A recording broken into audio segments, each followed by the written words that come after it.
नमस्कार दोस्तों, स्वागत है आपका जनरल स्टडी अड्डा चैनल पर। Allahabad high court group C का पेपर है ये, और बहुत ही अच्छा पेपर रहा है। जिसने अच्छे से तैयारी की है उसके लगभग बहुत अच्छे नंबर आ जाएंगे। 75 से 80 85 आराम से कर सकता था। इजी टू मॉडरेट था पेपर। और आप देख सकते हैं ये हिंदी के 25 क्वेश्चन थे इसमें।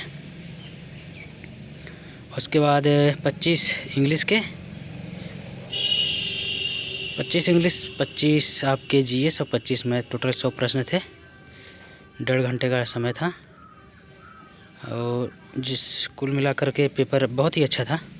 जीएस वगैरह भी बहुत अच्छे से पूछा गया था, और जिसने अच्छे से तैयारी की हो ये सारे क्वेश्चन वो कर सकता था। 25 क्वेश्चन में लगभग 18-20 क्वेश्चन तो आराम कर सकता था जीएस। ऐसे हिंदी और मैथ जिन्होंने थोड़ा भी अच्छे से पढ़ाई की है उसमें वो भी आराम से 15 से 20 क्वेश्चन कर सकता था। कुल मिलाकर ओवरऑल ये पेपर अच्छा था, और उम्मीद है कि पिछली बार से ज़्यादा कट ऑफ भी जा सकती है। पिछली बार मान लो 75 के आसपास लोगों को क्वालिफाई कराया था टाइपिंग के लिए। इस बार 75 से 80 मान के चलिए अभी फ़िलहाल में जो हैं। बाकी एक्चुअल कट ऑफ के बारे में अभी हम कुछ बात नहीं कर रहे हैं, सिर्फ पेपर के बारे में, पेपर जो है उसके बारे में आपको बता रहे हैं। एक्चुअल कट ऑफ पेपर हो जाने दीजिए, कुछ और भी चीज़ें निकल कर आएंगी, आंसर की आ जाने दीजिए, और लोगों से कुछ बातचीत हो जाए। क्योंकि पेपर करके तुरंत आने के बाद सब ठीक ही लगता है कुल मिलाकर के, लेकिन 2-3 दिन बीत जाने के बाद पता चलता है कि हमने तो ये आसान क्वेश्चन भी गलत कर दिया है, या लोगों को नंबर ऑफ़ क्वेश्चन जो अटैम्प्ट किए हैं उसमें हमें गलतियाँ निकलने लगती हैं, 2-4 क्वेश्चन गलतियाँ होने लगती हैं।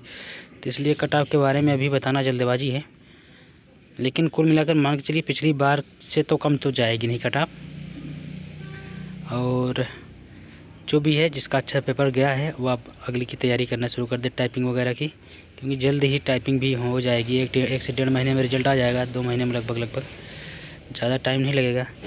पेपर बहुत ही अच्छा था, और जीएस भी, हिंदी भी, इंग्लिश और मैथ, कुल मिला के ओवरऑल एनटीए ने जो बदलाव किया परीक्षा पैटर्न में, उससे लगता है कि आराम से जिन्होंने अच्छे से तैयारी की है 80-85 क्वेश्चन कर सकता। ऐसा कोई बड़ी बात नहीं थी, आराम से कर सकता था। और पता चल रहा है कि आंसर जो ओएमआर थी उसमें इस बार कार्बन कापी भी नहीं लगी थी, और तुरंत ही स्कैन करके उसको अपलोड भी किया जा रहा था सेंटर पर ही। क्योंकि एनटीए पर पहले भी बहुत सारे आरोप लग चुके हैं पेपर और आउट होने धांधली के, तो इसलिए उन्होंने सतर्कता बरतते हुए तुरंत ही ओएमआर को अपलोड कर दिया गया है, ताकि कोई भी, जैसे बाद में कॉपियाँ ओएमआर जमा होने के बाद बहुत सारे ओएमआर काले किए जाते थे स्कूल में, जो जिनकी सेटिंग वगैरह रहती थी, तो ये सब बातें कभी ना कहीं निकल के आती थी कि ऐसा हुआ वैसा हुआ है। तो इसी सब की वजह से एनटीए ने ये बदलाव किया है कि पेपर को जो ओएमआर है उसको तुरंत स्कैन करके, उसकी वेबसाइट थी एनटीए की, उस पर सॉफ्टवेयर पर अपलोड किया जा रहा था। तो यही है, कुल मिलाकर पेपर बहुत ही अच्छा था। और आगे भी आज 5 तारीख को स्टेनो का भी पेपर है, और ग्रुप डी का भी पेपर है, उसके बारे में हम बात करेंगे। हो जाने दीजिए, फिर वजह से होगा आपको बताएंगे। और तभी सारे, जैसे ग्रुप सी का पेपर हो गया, स्टेनो को हो गया, ग्रुप डी का पेपर हो गया, या जो भी है स्टाफ का ड्राइवर का जो पेपर है, इन सभी के बारे में, कट ऑफ के बारे में हम एक बार में चर्चा करेंगे। पेपर को आराम से हो जाने दीजिए, कोई दिक्कत नहीं है। तब तक आप लोग मिला लीजिए जहाँ से मिलाना है। आंसर की भी हम जारी कर देंगे, आंसर की तो जल्दी ही आ जाएगी, 1 हफ्ते में।